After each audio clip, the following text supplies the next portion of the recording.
So here we go, moving into 2022. This is going to be freaking exciting. Just want to say I love you guys. I love my YouTubers, man. This is actually going on my 1-year anniversary of having my channel and being a part of AMC. When I first started AMC, I got in as a day trader, having no clue what I was even in, having no clue what I was involved with. I got in, I made some money, I got out, I got back in January, I got out again. I just dabbled with it. Then after I did some due diligence, because I saw everybody was talking about it, that's when I got, and not even knowing I was going to become a lifer ape. You know what I'm saying? I don't think any of us really realized we were going to become lifer freaking apes. But that's what it takes. You got to do what it takes to make that freaking money. And sometimes that is pain and freaking agony. Pain and agony, because there's other things you could be doing with that money. Or you may have sat DWAC out because you didn't have the money to put in because your money was sitting in AMC. DWAC goes freaking parabolic, and all you do is you sit out and you watch it, right? You sit out and you watch it and you get pissed off. Well, that is going to happen with AMC. The same way we were all caught off guard with DWAC is the same freaking way we're all going to get caught off guard with AMC. It's going to come out of nowhere and it's going to hit the freaking payday. It's not anything that we can, listen guys, technical analysis, you know what I'm saying? And I don't speak for everybody. I speak for myself only.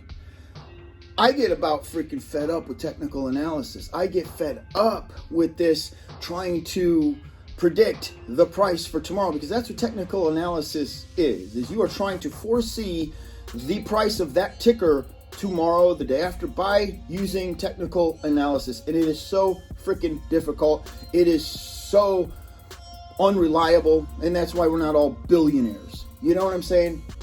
I get fed up, and I've been doing this now for, again, you guys know how long, AMC videos. Listen guys, it gets boring as shit. You think I like coming on and like, you know, the spoiled freaking pot is still brewing. It's bad freaking news. YouTubers don't want to hear bad news. YouTubers want to hear this shit's about to freaking squeeze tomorrow and all y'all are going to get paid. YouTubers don't want to hear, well, check this out. This is actually what's happening. This is the bad news. This is why you're not getting paid. You know what I'm saying?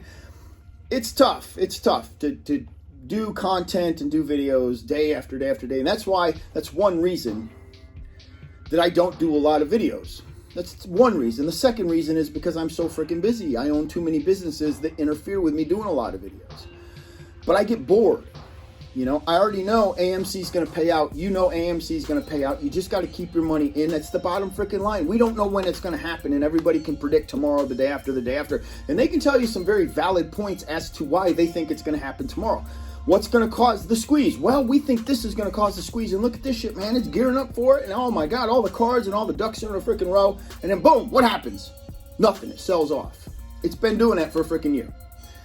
My point is, that's why I don't do a lot of videos anymore. You can create a lot of freaking hate on YouTube by doing these, well, this is what I think is going to happen tomorrow, and it don't freaking happen. You will lose a lot of freaking subscribers doing shit like that. And so I'd rather just not do those videos any freaking more, even though they are hype videos. And they do set you at ease because you're like, well, shit, man, I'm cool for the day now, right? Because you're like, that was some good freaking news. And I think, man, this guy might be right because what he said seems to be on point. Man, we're a week away from squeezing. Okay. It does make you feel better. I understand that. I get that. Totally get that. The problem is it's all unpredictable. We could be waiting again until mid-2022. We don't freaking know. All we know is that the underlying shares on loan have been sitting there, all right, since January or earlier, or, you know, who knows, back in December, November. I date back to January. That's where my knowledge dates back, to shares on loan. They haven't budged. Why are they still there? Why is that number? Now I know, you know, that I don't look at like today's number. Today's number could be 100 million. I don't give a shit about that. Why do I give a shit about the new 12 million? The new 12 million is what they're going to use to manipulate the stock with. I don't give a shit about the new 12 million. I care about that 87 million. I care about that 85 million that's been there since day freaking one. All right? They have not covered that. Why haven't they covered the 85 million shares? You know why? I tell you all the freaking time. Attached to each one of the 85 million legal is a minimum of 10 synthetics. Some people say 100. Some people are like 1,000 per. You know what I'm saying? That's why they're still sitting there. Listen, guys, if this play wasn't what everybody has barked it up to be, they'd have covered that shit. Why wouldn't they cover such an easy freaking 85 million? Come on, get this shit out of the freaking way. Let's move on. They haven't covered it. That's why they haven't covered it. Because when they do, it's the domino effect. It's the domino effect. Everything gets called in. Now you got to call all the freaking horses in. Every freaking play, every synthetic, every illegal share you played, you bet on, that you lost on, now you got to cover. Now you got to put the money out for that shit. Why do you think the main bulk of the shares are still sitting on there? You're going to notice it, and I said this in my video the other day, it's going to fluctuate from like 83 million to 100 million to 110 million, back to 83 million, 85 million, 100 million. It's going to do that constantly. Don't pay attention to the 83 to the 100. Who gives a shit? Again, that's just their new way of trying to short you out of this play. Okay? It's a new short position. That's all that is. It's the 83 to 85 million that have yet to be covered. That is the play itself. All right? I'll say that till I'm freaking blue in the freaking face, man. That's why we're here. Now, come the day that shit vanishes, let's say all of a sudden, freaking AMC is sitting at like 100 lousy freaking dollars or $110. And you look at shares on loan and you're like, holy shit. Shares on loan is like 20 million. What the hell happened? 15 million. Where did all those shares? Now they've covered without triggering any synthetics. That means this play is over. Has that happened? Not even close, y'all. All right? Not even freaking close. So don't talk yourself out of big freaking money. Don't talk yourself out of this play. Sit on it for as long as you have to. That is my word of encouragement. I don't want to keep doing videos day in and day out with technical analysis, with this theory, with that theory. You know what I'm saying? It's boring. It's just I would love to talk about guitars, which, by the way, you wanted to know my amps and like the different tones that I have. Where are they coming from? The guitar? Am I using stomp boxes, amps? Just to give you an idea, this amp back here, this is my Egnator. This is a Vengeance 120, okay? Check that out, the Vengeance 120. Let me tell you guys something. That will blow the EVH3 out of the freaking water. I got the EVH3. I use the Egnator because it has melt your freaking face off distortion, gain, and the lead channel, swear to God, will shake your freaking teeth loose. 120 watts will blow your freaking brains. Like, this is the shit. I don't know if you guys have ever played like a 1960s Marshall. You ever play a 1960s like 50 watt head Marshall? The 50 watt head Marshall from back in the 60s was like a freaking 150 watt of today's power.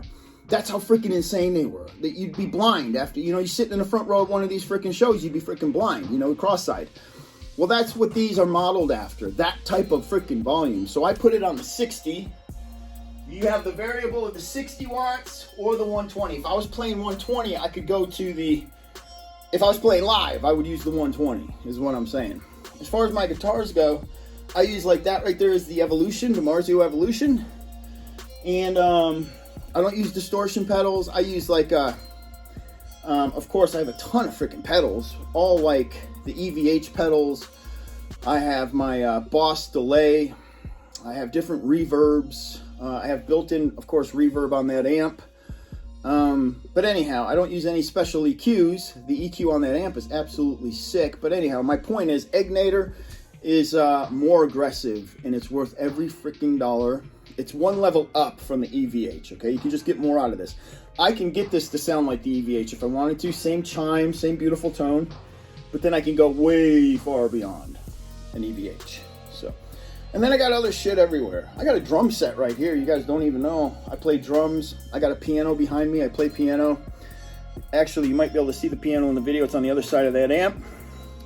It's a digital Roland. And I would love to do more videos on music, and just life and business and bodybuilding.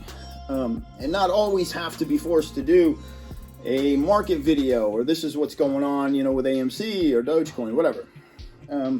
It does. It just, I got a fire freaking personality that I just, I want to continue to grow, and, I don't want to put out lame ass freaking videos that I'm even bored with, that I don't even want to freaking watch. I want to put out a video that excites me. You know what I'm saying? So anyhow, as far as the Omicron, the Omnicold virus that's destroying the freaking stock market, again, the way we make money in the market, the way a day trader is going to make money in the freaking market, you look for volume. You look for huge amounts of volume on a ticker, like 100 million volume, 200 million volume. You know what I'm saying? You're not looking for fear. Right now in the market, it's nothing but freaking fear. And AMC did show that kind of volume here recently, which was exciting. I didn't trade it. But when you have the White House not covering up the fear, man, it's just kind of like they're pushing fear, and they're very uneventful. They're unexciting to watch. I don't like watching Biden. Puts me in a shitty mood. I'm just speaking the truth here. So I think this Omicron has oversold the stock market. This is my personal opinion. You might agree, you might not agree. Yes, inflation, but it's Omicron has oversold the stock market. Overreaction. Fear. Okay? Uncertainty. That's the problem. You're uncertain. I don't know what's going to happen tomorrow. I'm pulling my money out and I'm going to wait. Well, when do you buy back in? It seems like it's buying season, right? Look at these prices. Why would I not buy Bitcoin right now? You want to know why you wouldn't? Because it's going to fall to $44,000. That's why you wouldn't. A lot of people are so timid about putting their freaking money back in. That's the bottom line. I'm uncertain. That's why there's not much day trading going on in my neck of the woods right now. Too much uncertainty. I'm riding this down with everybody else and just waiting for the recovery. Just to give you guys a heads up, one last thing. I'm selling one of my buildings, my ice cream parlor. We close on January 27th. Cannot freaking wait. January 27th. And the money, I'm going to make bukus off this one. The money we make off the ice cream parlor, I am putting on Dogecoin. That is if there isn't a reversal. Dogecoin sitting at this 15, 16, and 17 cents, to me, gives me a triple my money opportunity in 2022. My luck, it's going to recover by January 27th. Watch. It'll be sitting at 30 freaking cents. You know what I'm saying? But if it's still hovering in the 15, if I still have that opportunity to buy Doge this freaking cheap, all the money I make from this real estate deal is going into Dogecoin. And the whole point is to triple or quadruple my money, because I already know the power of Doge is a 77-cent play. I was there. I wrote it down. I lost the money. Damn straight I ain't doing it again. I'll be taking the money this time. I'll be walking with the money. So that's the play for 2022. And of course, DWAC is my day trader's freaking dream. DWAC, okay? So that ain't going nowhere. All right, everybody. I guess that's it. Try and get a video. Hey, I got a guitar down here. I'm actually trading. I got a JB pickup in the bridge right now. I got to get the JB out and put an Evolution in. I've never played this guitar. I mean, I have played the guitar, but I've never played this with the actual Evolution. I'm freaking psyched. It is a mahogany body. One of the prettiest guitars I've ever had. I just bought it off of Reverb. It's a lefty. Everything I have to buy is left-handed. It is a custom Ibanez, and I might do a video doing some 80s jams if I can get this thing up and running by tonight. And like I was saying, these are all Evolutions that I play in the bridge, but in the neck position, I just screw around with everything. You know, like anything that I watch a guitar player, and I'm like, dude, I love that single coil. Or I'll put a Strat, like that's a Strat single coil at the top. The center doesn't even work. I bounce from the bridge position to the neck position, and I never screw with the middle. I mean, you know, it's too kind of twangy country for my ass. I don't, never cared about a middle pickup. So anyhow, I'm always interchanging these pickups on these guitars. But once I get this one up right here, this Ibanez, dude, I think it's gonna freaking scream, and I can't freaking wait to play it with some power. JB's good, but unless you've played an Evolution with the ohms, holy shit, I think the Evolution is coming in at like 20 ohms or something, 19 ohms. And the JB comes maybe 16, 15, something like that. It's been a while since I turned them around and looked.